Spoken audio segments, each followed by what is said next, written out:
Well, it is all but official. The government will be shutting down Sunday. A band of House conservatives voted down a GOP bill to keep the government open for another month. Starting Monday, military and federal employees, including border agents, will not be paid. Airline travel will likely slow, and national parks will be closed. Before the vote, House Speaker Kevin McCarthy urged his fellow Republicans to consider the one-time continuing resolution. As we continue to get conservative wins and return to regular order, we actually need a stopgap measure to allow the House to continue to finish its work, to make sure our military gets paid, to make sure our border agents get paid as we finish the job that we're supposed to do. Another reason for the stopgap is to address President Biden's historic failure on the southern border. Even if Speaker McCarthy gets enough Republicans on board and passes the stopgap measure, the spending levels and border measures would likely doom it in the Senate, which expects to pass their own version of a continuing resolution this weekend. And with us now is Brent Sadler, Senior Research Fellow for Naval Warfare and Advanced Technology in the Center for National Defense at the Heritage Foundation. He is also a 26-year Navy veteran. Brent, thank you so much for being here, and thank you for your service. Let's talk a little bit more about how a government shutdown will impact our military and military readiness. What can we expect? Well, I think the first and most important thing is it won't impact ongoing military operations and certainly won't impact uniformed military personnel's pay if the shutdown doesn't go beyond 2 weeks. More importantly, I guess, what would actually get impacted would be contractor support and very likely some civilian work that might be going on. But again, if it is deemed essential or critical to the mission, those folks will still be going to work. They will eventually get their pay returned to them when the government gets back to business. So no one is not going to get paid in the end, but it will impact people's daily lives that are working for the government, to include uniformed officers and sailors and airmen, especially if this goes into the next payday. Everyone got paid today.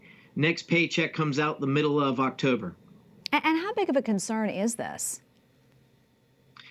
Well, again, it's concerning, and it sends a message to Americans, but also to our allies and our enemies overseas that we really have an unserious government. This potential shutdown's not the first one. It certainly probably won't be the last one, unfortunately. But it's symptomatic of a political, I guess, breakdown in our country right now that needs to get addressed.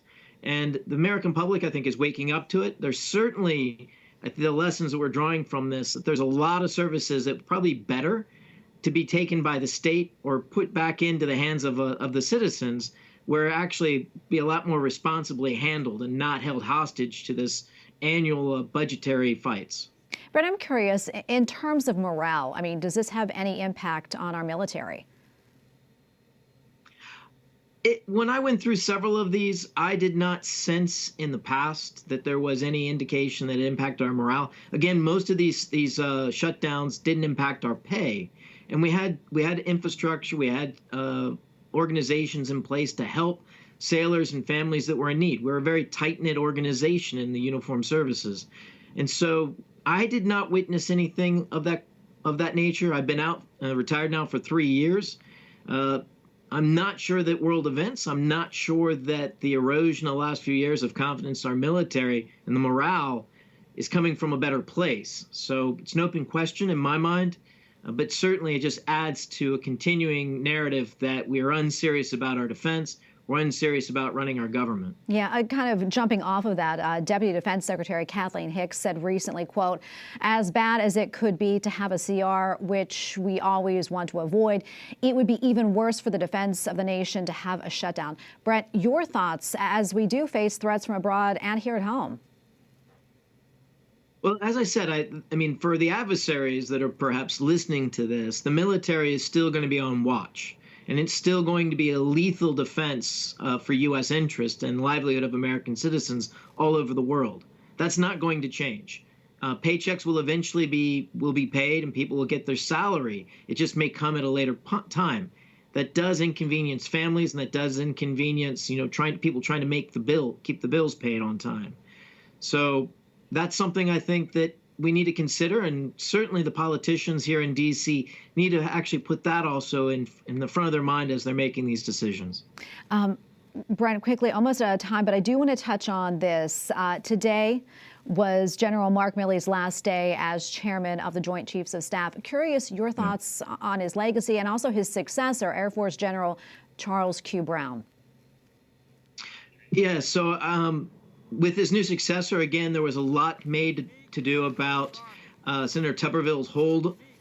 That didn't actually materialize. We have the chairman's replacement, and CQ Brown coming into place to be the next chairman through a cloture motion.